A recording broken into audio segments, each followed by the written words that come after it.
Olá, graça e paz, queridos irmãos. Você está no canal EUNEBD, o canal de bênção para a sua vida. Eu sou o pastor Cícero Pereira e estamos aqui para dar início aí a mais um trimestre, da Escola Bíblica Dominical, na lição dos adultos.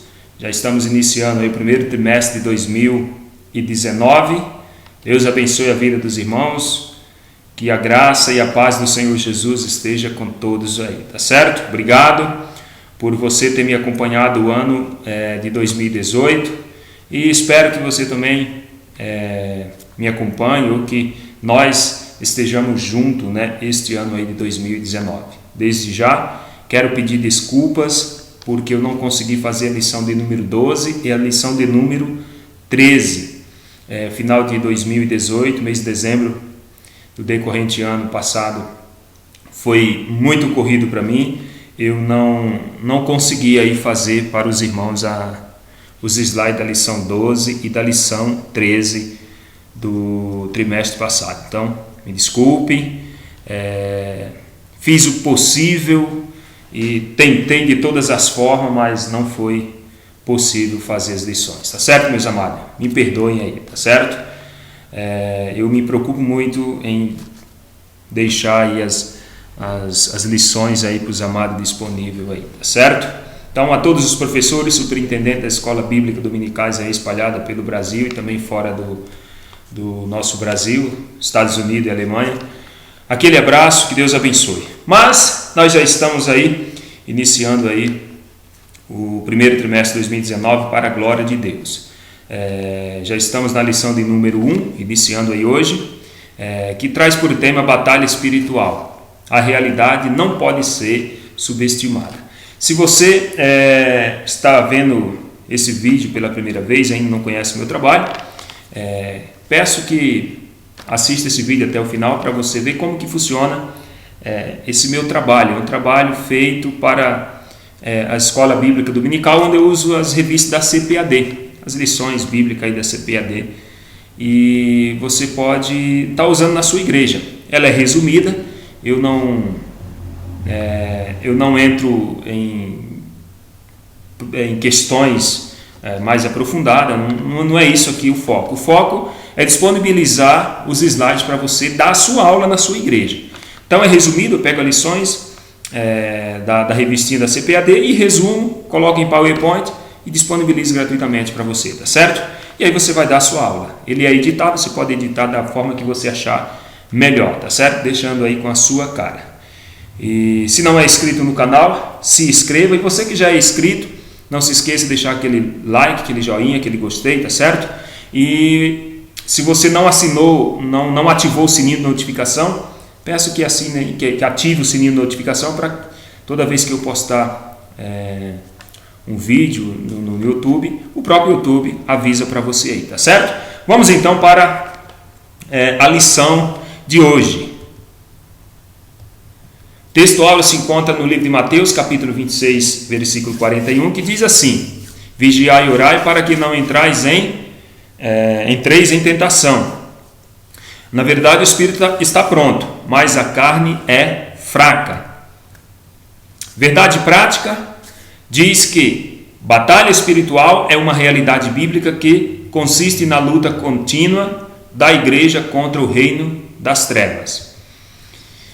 E leitura bíblica em classe está no livro de 1 de Pedro, capítulo 5, versículos 5 ao 9. Como de costume, eu não faço a leitura bíblica em classe para nós ganharmos tempo aqui nesta pré-aula, tá certo? Então nós já vamos direto para a introdução. Diz assim, a batalha espiritual é o tema do trimestre que nós estamos iniciando. Então, basta uma olhada na leitura diária para confirmar a menção do assunto nas Escrituras. Mas existe uma onda extravagante que surgiu na década de 60 e que tenta se passar por batalha espiritual. Tópico 1. A batalha espiritual. Bom, conceito de batalha espiritual. Qual que é o conceito de batalha espiritual? A Bíblia afirma que todo mundo está no maligno. 1 de João 5,19 diz: sabemos que somos de Deus e que todo o mundo está no maligno. Então o mundo já está no poder do maligno. Não é que o mundo é do maligno, que o mundo é do diabo. Não. Mas as forças do império das trevas, elas atuam já no mundo, ou seja, nas pessoas a qual não temem aí ao Senhor. Então, assim existem seres malignos e espirituais que desde o princípio conspiram contra Deus e contra a humanidade para a destruição e o caos do mundo. Então, esses seres malignos e espirituais que se encontram aí nas regiões celestiais, de acordo com Efésios 6, 13 em diante ali, eles atuam para quê? Eles atuam na conspiração contra o Criador, que é o nosso Deus, e contra toda a humanidade para destruir o mundo, para tornar o mundo em caos em toda a sua esfera, né? Assim digamos. Os demônios, eles existem, eles são reais e manifestam de várias maneiras.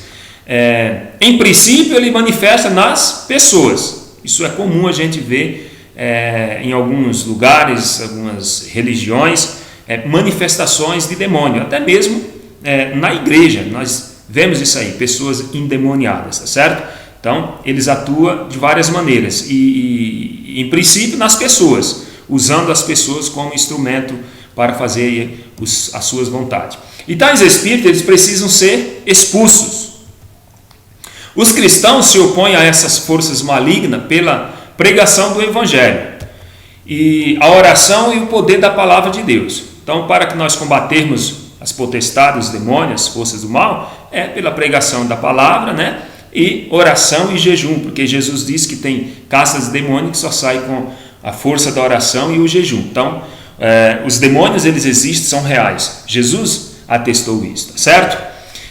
Uma realidade bíblica.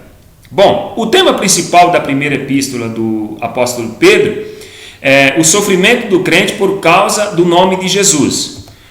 Esse sofrimento, ele resulta da nossa contínua luta espiritual contra o pecado e contra a indiferença religiosa.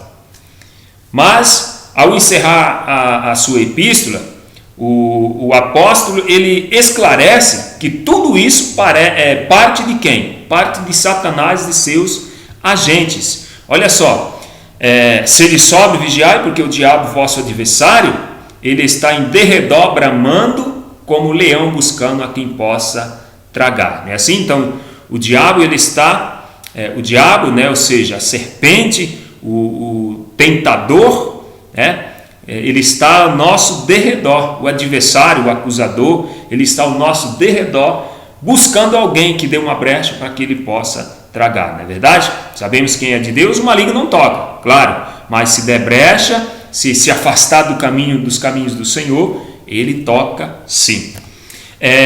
Subtópico 3, o que não é batalha espiritual? Bom, vamos lá.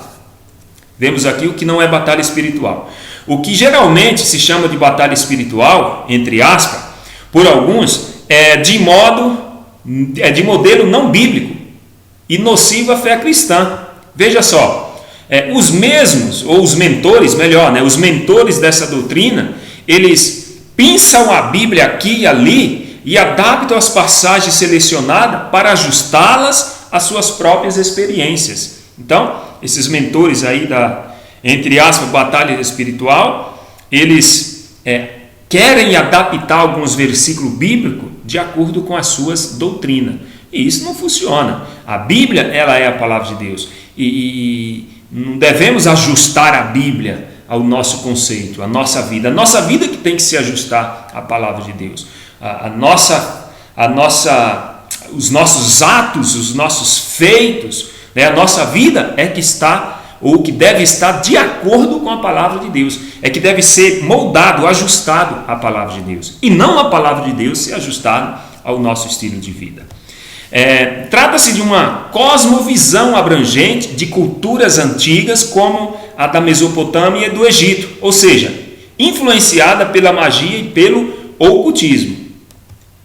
Então, é uma estrutura muito próxima do ocultismo contemporâneo com a doutrina dos espíritos territoriais, maldição hereditária ou de família, com os rituais de libertação. Então, essa batalha espiritual que muitos aí criaram, que esse pessoal aí criaram, ela tem mais a ver com coisa de ocultismo, ou seja, ela é próxima do ocultismo temporâneo, uma doutrina dos espíritos territoriais, ou seja, tem espírito que atua em diversas áreas, diversas regiões, coisa desse tipo que esse pessoal aí defende. Tópico 2, principais crenças da pseudo-batalha espiritual. Tópico 1, mapeamento espiritual.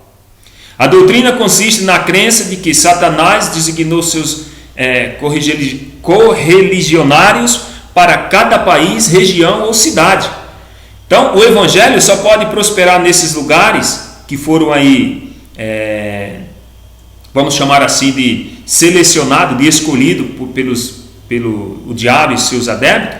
Então, o evangelho ele só pode prosperar se alguém cheio do Espírito Santo expulsar esses espíritos malignos. Então, isso para eles é uma batalha espiritual. Isso para eles, aquele lugar, aquele ambiente, aquele bairro está dominado por determinados espíritos do mal. E para que o evangelho prospere ali, tem que ser alguém cheio do Espírito Santo, expulsando o demônio do bairro fulano, da casa de ciclano, e não sei o que, coisa desse tipo aí, tá certo? Em decorrência, surgiu a necessidade de uma geografia espiritual, ou seja, um mapeamento espiritual. Então, tem gente aí, né, essa doutrina desse povo aí, eles faz um mapeamento geográfico do local, para ver a necessidade, né, quantos demônios tem, quem são os demônios, tal, coisa desse tipo aí, certo?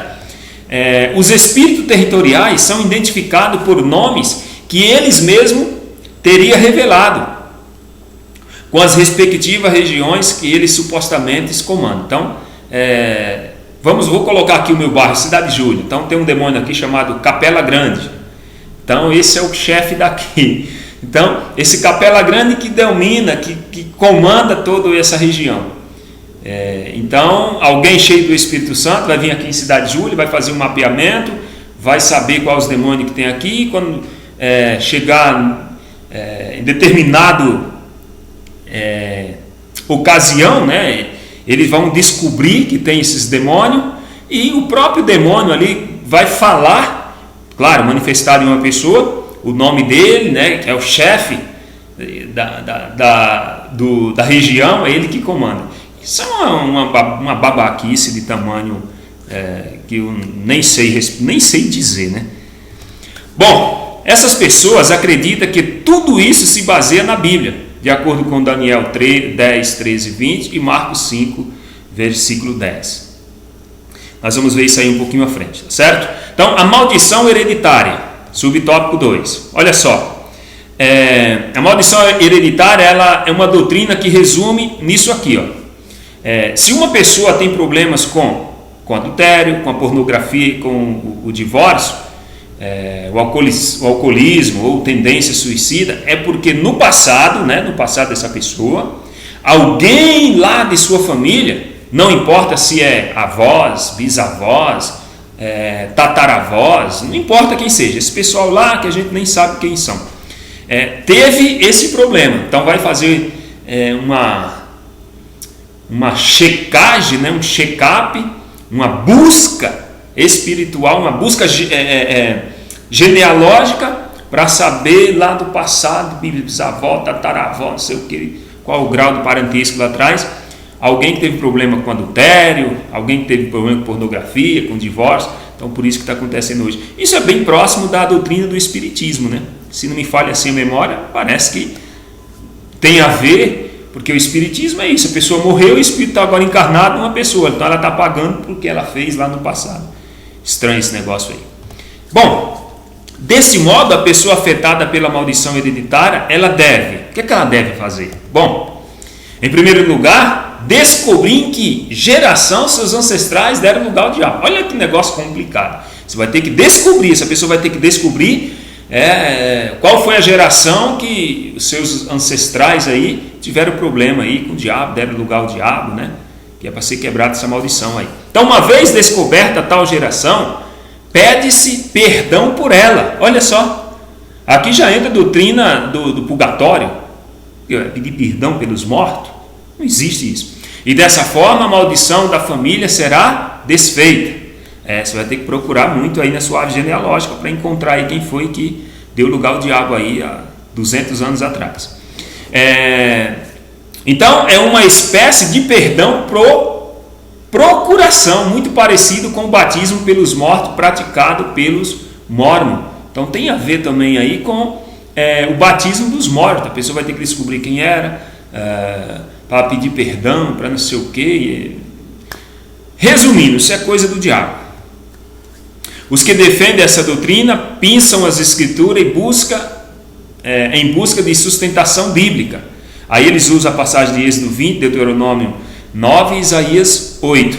Mas olha o que diz aqui as escrituras nesses versículos.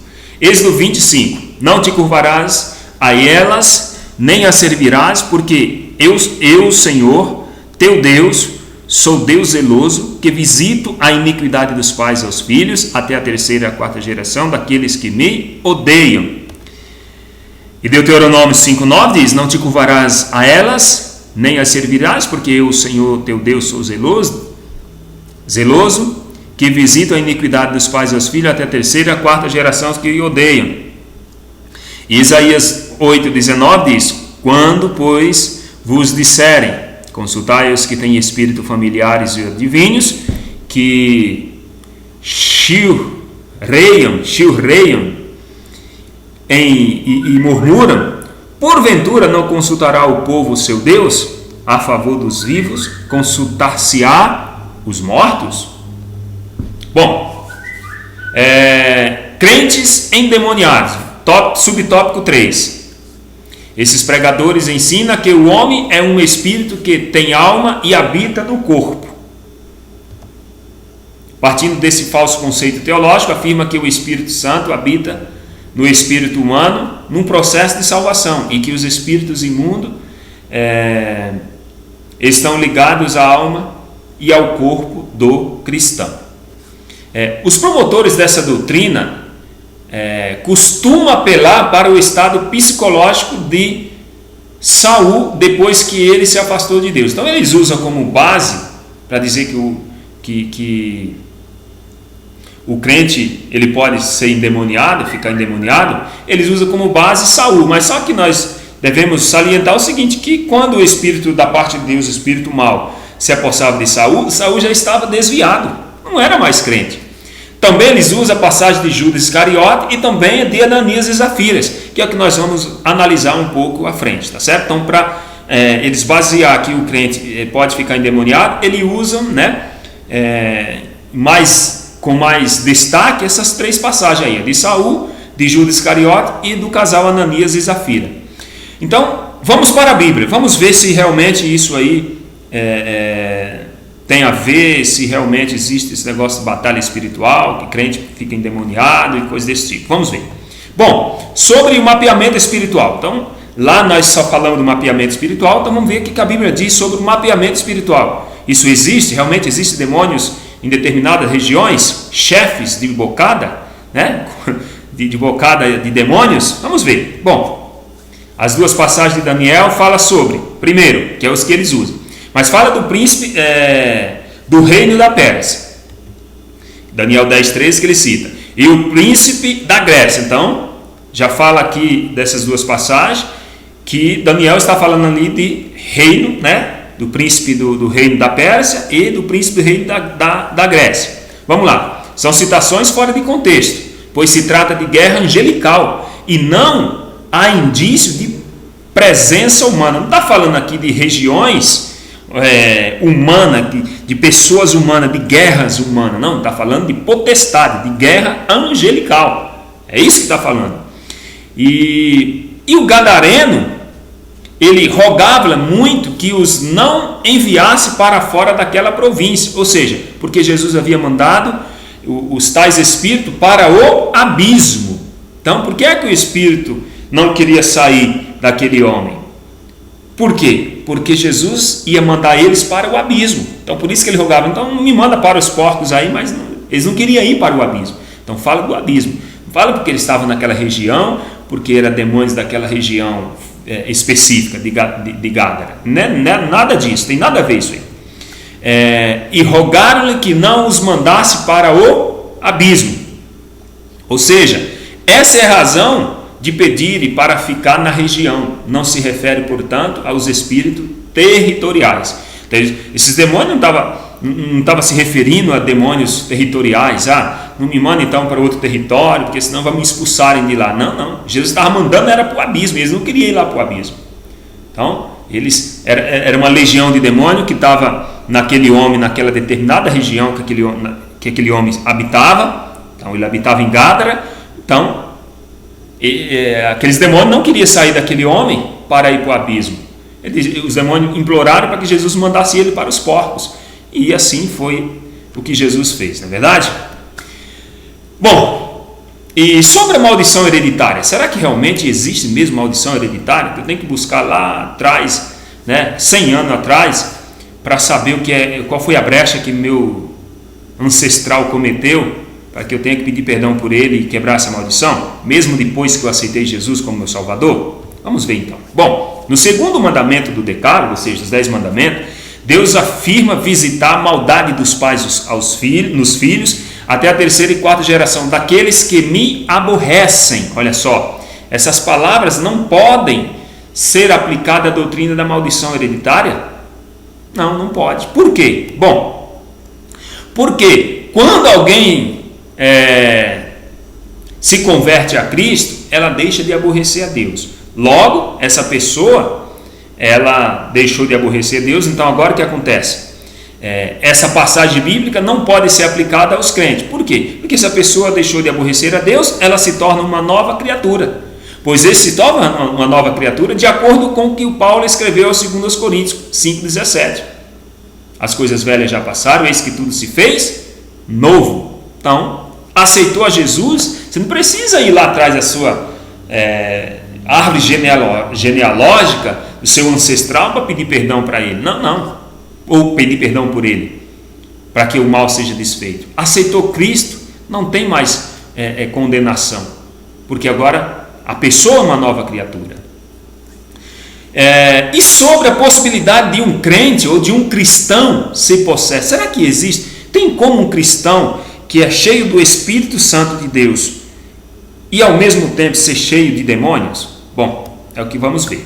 É bom lembrar que Saul já estava desviado nessa época. Foi o que eu falei lá, citei lá atrás. Então, eles se apoiam na passagem de Saul, dizendo que Saul se apossava do espírito, ou que o espírito maligno, do mal, espírito do mal, se apossava de Saul. Mas Saul já era desviado. Saul já tinha rejeitado a palavra de Deus. Olha o que diz Samuel, de 1 Samuel 15, 23. Porque a rebelião é como o pecado de feitiçaria. Isso Deus falando para Saul através do profeta Samuel. E a porfia é como a iniquidade e a idolatria. Portanto, tu rejeitaste a palavra do Senhor. Olha só, Saul já tinha se desviado, já tinha rejeitado a palavra de Deus. Agora Deus, ele também te rejeitou a ti para que não seja mais rei. O Espírito do Senhor se retirou de Saul. Olha aí. No versículo 16 de 1 Samuel, no capítulo 16 de 1 Samuel e versículo 14, diz que Saul já tinha se desviado. Diz que o Espírito de Deus, o Espírito Santo, já tinha se retirado de Saul e atormentava-o um espírito mau da parte do Senhor. Está falando que um espírito mau que Deus permitia que atormentava Saul. Bom, resolvida a questão, Saul já era desviado. E Judas Iscariote? Essa é a pergunta. E aí? Então vamos ver. Quem disse, ou quem foi que disse que Judas Iscariote era crente? Você está perguntando para você. Quem foi que disse? Isso é uma pergunta que eu estou fazendo para você. Talvez você falando, a Bíblia diz que ele era crente. Bom, então vamos ver. João 6, 70 e 71. Não vos escolhi vós os 12. Isso Jesus falando. Verdade. Judas Iscariote era um dos 12, pois Jesus escolheu. Mas Jesus mesmo diz, e um de vós é o quê? Diabo. É um diabo.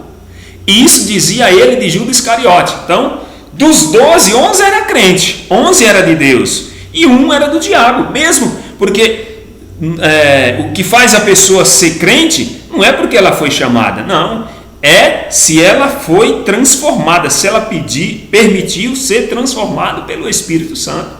E conheceis a verdade vos libertará. Aí fala, e se o Filho libertar, verdadeiramente sereis livres. Judas foi chamado. Quantos não são chamados? Quantos não estão na igreja, mas ainda não são libertos?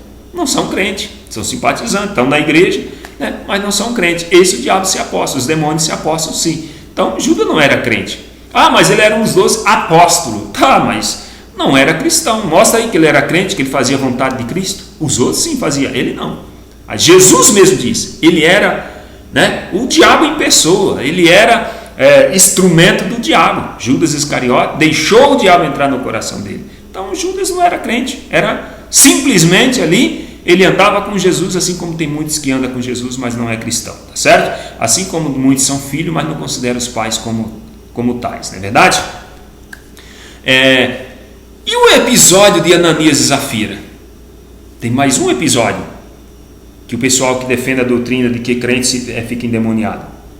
Já falamos de Saul, que ele era desviado, Judas, que não era crente, mas e Zafiras? E Zafira e o seu esposo Ananias? Bom, vamos ver. A Bíblia declara que eles mentiram ao Espírito Santo e não que ficaram possessos. Ananias e Zafira não ficaram possessos, simplesmente eles pegaram o dinheiro lá do terreno e mentiram e deram valor, e os apóstolos disseram, você não mentiu a homem, você mentiu a Deus, porque mentiram ao Espírito Santo. Então eles não ficaram possessos. Imediatamente eles morreram. O crente em Jesus tem a promessa de Deus de que o maligno não lhe toca. 1 João 5,18 diz assim, sabemos que todo aquele que é nascido de Deus não peca. Esse não peca quer dizer que quem é nascido de Deus não continua na prática do pecado, porque nós somos pecadores, tá certo? Mas o que de Deus é gerado conserva-se a si mesmo, e o maligno não lhe toca. Então, crente de verdade, o diabo não pode tocar. Não pode estar cheio do Espírito Santo hoje, cheio do diabo amanhã. Não pode. Se está cheio do Espírito Santo hoje e amanhã está cheio do diabo, é porque ele se afastou. Da manhã em diante ele é do diabo, até que ele se converta de verdade, para que Deus tenha misericórdia da alma dele. Mas quem é temente a Deus, cheio do Espírito Santo, foi liberto, o demônio não entra e nem domina a mente dele, tá? Porque o demônio não conhece meus pensamentos. Quem disse que demônio lê pensamento? Mas o demônio dominou a mente da pessoa, os pensamentos. Negativo. Ele vai tentar, ele vai fazer de tudo para que eu dê uma brecha, e quando dá uma brecha ele entra. Mas o demônio não pensa, não sabe o que estou pensando, não tem poder de ler pensamento, porque ele não é onisciente, ele não sabe de todas as coisas, tá certo?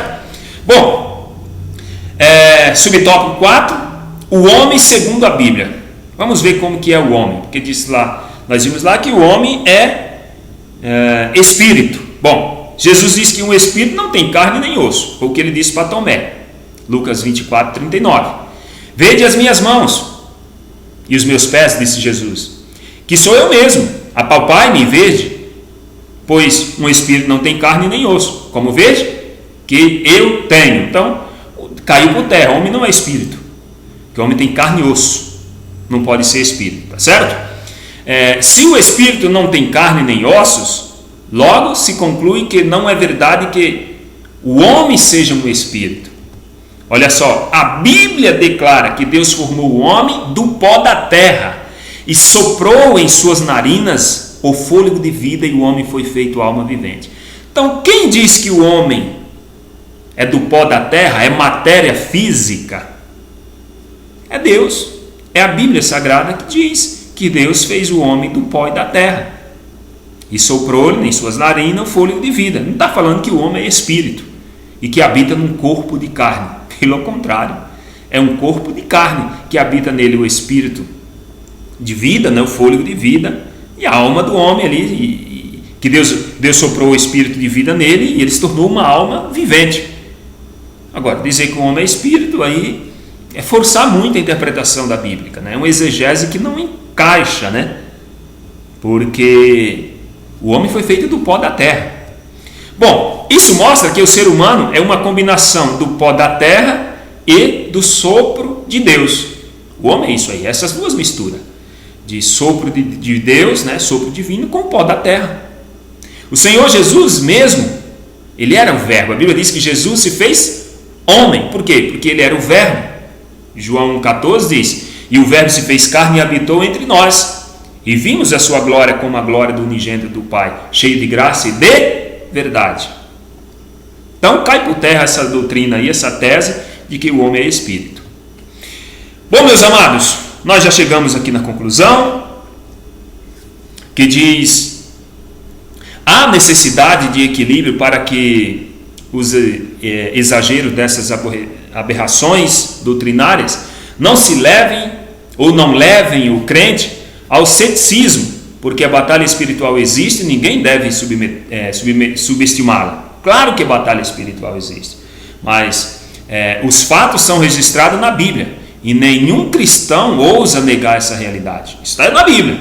Batalha espiritual existe. Por outro lado, os crentes devem ter maturidade suficiente para não entrar no fanatismo, mas discernir entre o que é verdadeiramente espiritual e o que é manipulação esotérica. O que nós vemos aí em alguns lugares é uma manipulação esotérica e chamam isso de batalha espiritual. Está totalmente fora da palavra de Deus, tá certo? Meus queridos e minhas queridas, muito obrigado. Encerro por aqui esta aula, ou esta pré-aula, esse resumo. E se você ainda não usa esse slide, eu recomendo você usar, porque tem sido bênção na vida de muitas pessoas, e tenho certeza que vai ser bênção também na sua vida e na vida dos seus alunos, você que é professor da escola bíblica. Para você baixar esse slide é simples, na timeline aí do vídeo, ou abaixo do vídeo, vai estar um link para você fazer o download em PowerPoint. É gratuito, você não paga nada por isso.